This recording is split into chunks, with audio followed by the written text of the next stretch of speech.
ಎಂಬತ್ತನೇ ಸ್ವತಂತ್ರ ದಿನಾಚರಣೆಯ ವಿಶೇಷ 15 ದಿನ 15 ವಿಡಿಯೋಗಳ ಮಹಾಸರಣಿ ಸಂಚಿಕೆಗೆ ತಮಗೆಲ್ಲ ಸ್ವಾಗತ ಸುಸ್ವಾಗತ.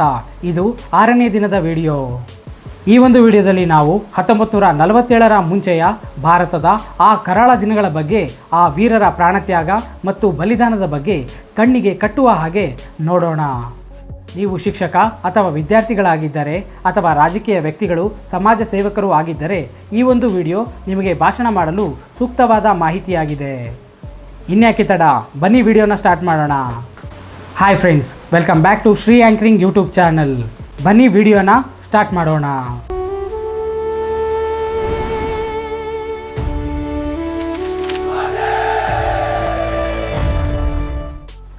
ಸ್ವಾತಂತ್ರ್ಯ ಈ ಒಂದು ಪದವನ್ನು ಕೇಳಿದಾಗ ನಮ್ಮ ಮನಸ್ಸಿನಲ್ಲಿ ಹೆಮ್ಮೆ, ಗೌರವ ಮತ್ತು ದೇಶಭಕ್ತಿ ಮೂಡುತ್ತದೆ. ಆದರೆ ಸ್ನೇಹಿತರೆ, 1947ರ ಆಗಸ್ಟ್ 15ರಂದು ಭಾರತಕ್ಕೆ ಸ್ವಾತಂತ್ರ್ಯ ಒಂದು ದಿನದಲ್ಲಿ ಸಿಕ್ಕಿದ್ದಲ್ಲ.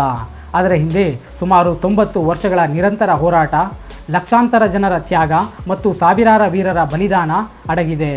ಇಂದು ನಾವು ಆ ಸ್ವಾತಂತ್ರ್ಯದ ಪಯಣವನ್ನು ಆರಂಭದಿಂದ ತಿಳಿದುಕೊಳ್ಳೋಣ. ಕ್ರಿಸ್ತಶಕ 1600. ವ್ಯಾಪಾರ ಮಾಡಲು ಭಾರತಕ್ಕೆ ಬಂದ ಬ್ರಿಟಿಷರು ಈಸ್ಟ್ ಇಂಡಿಯಾ ಕಂಪನಿ ನಿಧಾನವಾಗಿ ಭಾರತದ ಅನೇಕ ರಾಜ್ಯಗಳನ್ನು ತನ್ನ ಹಿಡಿತಕ್ಕೆ ತೆಗೆದುಕೊಳ್ಳತೊಡಗಿತು. ಒಡೆಯಿರಿ ಮತ್ತು ಆಳಿರಿ ಎಂಬ ಡಿವೈಡ್ ಆ್ಯಂಡ್ ರೂಲ್ ಪಾಲಿಸಿ ಮೂಲಕ ರಾಜರುಗಳನ್ನು ಪರಸ್ಪರ ಜಗಳವಾಡಿಸಿ ತಮ್ಮ ಸಾಮ್ರಾಜ್ಯವನ್ನು ವಿಸ್ತರಿಸಿತು. ಹೆಚ್ಚಿನ ತೆರಿಗೆ, ರೈತರ ಶೋಷಣೆ, ಭಾರತೀಯರ ಮೇಲೆ ತಾರತಮ್ಯ ಮತ್ತು ದೇಶದ ಸಂಪತ್ತನ್ನು ಇಂಗ್ಲೆಂಡ್ಗೆ ಸಾಗಿಸುವ ಕೆಲಸವನ್ನು ನಿರಂತರವಾಗಿ ಮಾಡುತ್ತಿತ್ತು. ಇದರಿಂದ ಭಾರತೀಯರಲ್ಲಿ ಬ್ರಿಟಿಷರ ವಿರುದ್ಧ ಅಸಮಾಧಾನ ಹೆಚ್ಚಾಗತೊಡಗಿತು.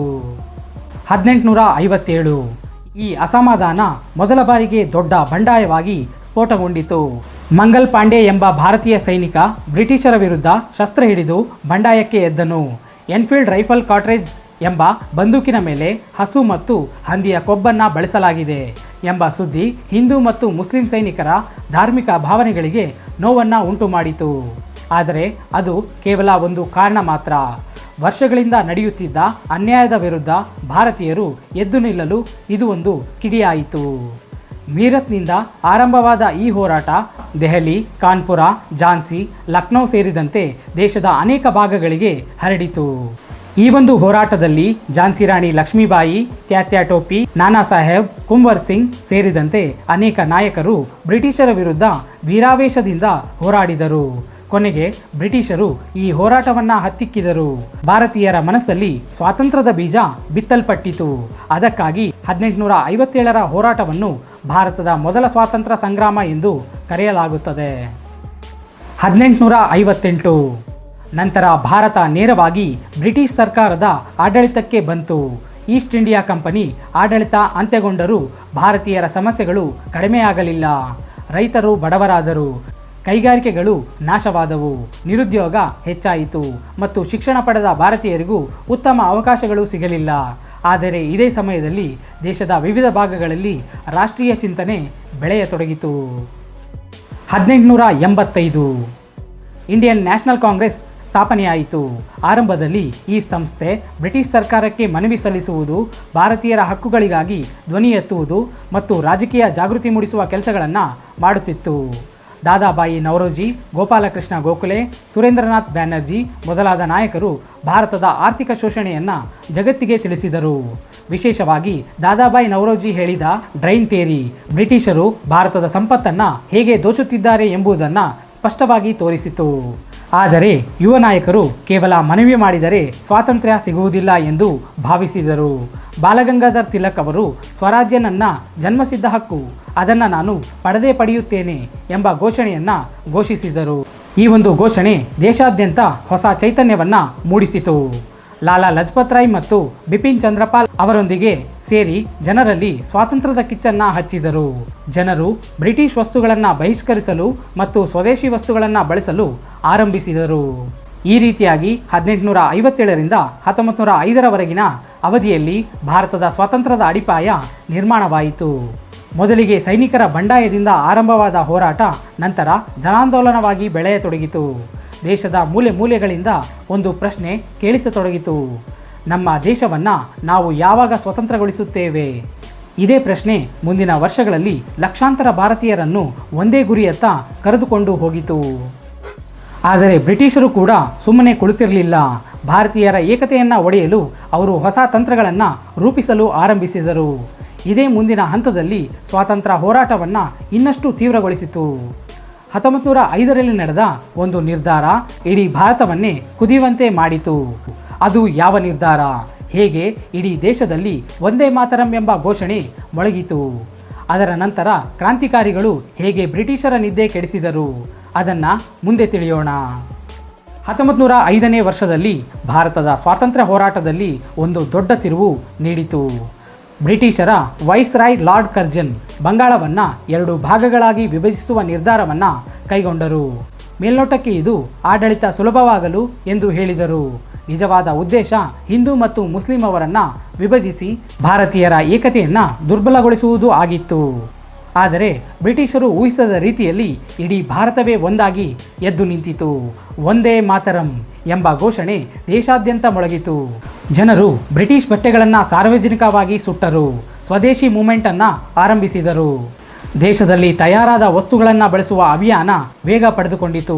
ಇದು ಕೇವಲ ಒಂದು ಚಳವಳಿಯಾಗಿರಲಿಲ್ಲ, ಭಾರತೀಯರ ಸ್ವಾಭಿಮಾನದ ಸಂಕೇತವಾಗಿತ್ತು.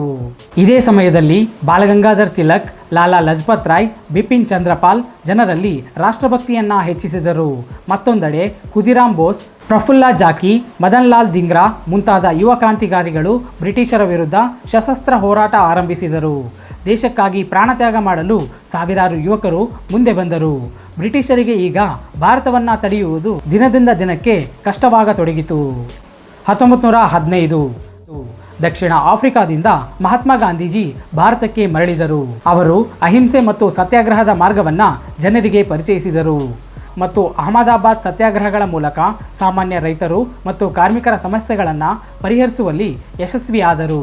ಇದರಿಂದ ಗಾಂಧೀಜಿಯವರ ಮೇಲೆ ದೇಶದ ಜನರಿಗೆ ಅಪಾರವಾದ ನಂಬಿಕೆ ಮೂಡಿತು. 1919 ಜಲಿಯನ್ ವಾಲಾಬಾಗ್ ಹತ್ಯಾಕಾಂಡ ಇಡೀ ದೇಶವನ್ನು ಬೆಚ್ಚಿಬೀಳಿಸಿತು. ಅಮೃತ್ಸರದ ಜಲಿಯನ್ ವಾಲಾಬಾಗ್ನಲ್ಲಿ ಸಾವಿರಾರು ಜನ ಶಾಂತಿಯುತ ಸಭೆ ನಡೆಸುತ್ತಿದ್ದಾಗ ಬ್ರಿಟಿಷ್ ಅಧಿಕಾರಿ ಜನರಲ್ ಡಯರ್ ಯಾವುದೇ ಎಚ್ಚರಿಕೆ ನೀಡದೆ ಗುಂಡಿನ ದಾಳಿ ನಡೆಸಿದನು. ನೂರಾರು ಜನರು ಸ್ಥಳದಲ್ಲೇ ಸಾವನ್ನಪ್ಪಿದರು ಮತ್ತು ಸಾವಿರಾರು ಜನ ಗಾಯಗೊಂಡರು. ಈ ಘಟನೆ ಭಾರತೀಯರ ಮನಸ್ಸಿನಲ್ಲಿ ಬ್ರಿಟಿಷರ ವಿರುದ್ಧ ಆಕ್ರೋಶವನ್ನು ಮತ್ತಷ್ಟು ಹೆಚ್ಚಿಸಿತು. ಅನೇಕ ಯುವಕರು ಆ ದಿನದಿಂದಲೇ ದೇಶಕ್ಕಾಗಿ ಹೋರಾಡುವ ಸಂಕಲ್ಪವನ್ನು ಮಾಡಿದರು. 1920 ಮಹಾತ್ಮ ಗಾಂಧೀಜಿ ನಾನ್ ಕೋಆಪರೇಷನ್ ಮೂವ್ಮೆಂಟನ್ನು ಆರಂಭಿಸಿದರು. ಜನರಿಗೆ ಬ್ರಿಟಿಷ್ ಶಾಲೆಗಳು, ನ್ಯಾಯಾಲಯಗಳು, ಸರ್ಕಾರ ಉದ್ಯೋಗಗಳು ಮತ್ತು ವಿದೇಶಿ ವಸ್ತುಗಳನ್ನು ಬಹಿಷ್ಕರಿಸುವಂತೆ ಕರೆ ನೀಡಿದರು. ಲಕ್ಷಾಂತರ ಜನರು ಈ ಚಳುವಳಿಯಲ್ಲಿ ಭಾಗವಹಿಸಿದರು.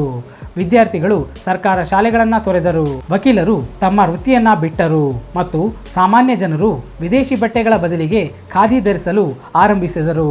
ಇದು ಭಾರತ ಇತಿಹಾಸದಲ್ಲೇ ಮೊದಲ ಬಾರಿಗೆ ಸಾಮಾನ್ಯ ಜನರು ದೊಡ್ಡ ಪ್ರಮಾಣದಲ್ಲಿ ಭಾಗವಹಿಸಿದ ರಾಷ್ಟ್ರ ಚಳುವಳಿಯಾಯಿತು. ನೋಡಿದ್ರಲ್ಲ ಸ್ನೇಹಿತರೆ, 1947ರ ಮುಂಚೆಯ ಆ ಕಷ್ಟದ ದಿನಗಳು ಹೇಗಿದ್ದವು? ಎಷ್ಟು ಜನ ತಮ್ಮ ಪ್ರಾಣವನ್ನು ತ್ಯಾಗ ಮಾಡಬೇಕಾಗಿ ಬಂತು? ನಾವು ಅನುಭವಿಸುತ್ತಿರುವ ಸ್ವಾತಂತ್ರ್ಯ ನಮಗೆ ಸುಲಭವಾಗಿ ಸಿಕ್ಕಿಲ್ಲ ಅನ್ನುವುದು ಎಲ್ಲರ ಮನದಲ್ಲಿ ಇರಲೇಬೇಕು. ಹಾಗೆ ನಮ್ಮ ದೇಶಕ್ಕಾಗಿ ಪ್ರಾಣ ತೆತ್ತವರಿಗೆ ನಾವು ಗೌರವವನ್ನು ಸಲ್ಲಿಸಬೇಕು. 1920ರಿಂದ 1947ರವರೆಗೆ ಏನೆಲ್ಲ ನಡೀತು ಅಂತ ಪಾರ್ಟ್ 2 ಅಲ್ಲಿ ನೋಡೋಣ. ನಿಮಗೆ ಆ ಪಾರ್ಟ್ 2 ಬೇಕಾದಲ್ಲಿ ಪಾರ್ಟ್ 2 ಅಂತ ಕೆಳಗಡೆ ಕಮೆಂಟ್ ಮಾಡಿ. ಈ ಒಂದು ವಿಡಿಯೋ ನಿಮಗೆ ಇಷ್ಟವಾದಲ್ಲಿ ತಪ್ಪದೇ ಒಂದು ಲೈಕ್ ಮಾಡಿ. ಹಾಗೆ ಈ ವಿಡಿಯೋವನ್ನು ಆದಷ್ಟು ಎಲ್ಲ ಭಾರತೀಯರಿಗೂ ತಿಳಿಯುವಂತೆ ಶೇರ್ ಮಾಡಿ. ಇದೇ ರೀತಿಯ ಕಂಟೆಂಟ್ಗಾಗಿ ಕೆಳಗೆ ಕಾಣ್ತಿರುವ ಸಬ್ಸ್ಕ್ರೈಬ್ ಬಟನ್ ಮೇಲೆ ಕ್ಲಿಕ್ ಮಾಡಿ, ಪಕ್ಕದಲ್ಲಿ ಬರುವ ಬೆಲ್ ಐಕಾನ್ ಮೇಲೆ ಕ್ಲಿಕ್ ಮಾಡಿ ಆಲ್ ಅಂತ ಸೇವ್ ಮಾಡಿ. ಇದರಿಂದ ನಾವು ಯಾವುದೇ ವಿಡಿಯೋ ಅಪ್ಲೋಡ್ ಮಾಡಿದರೂ ಮೊದಲ ನೋಟಿಫಿಕೇಶನ್ ನಿಮಗೆ ಬರುತ್ತೆ. See you in the another interesting video. Until then, bye bye.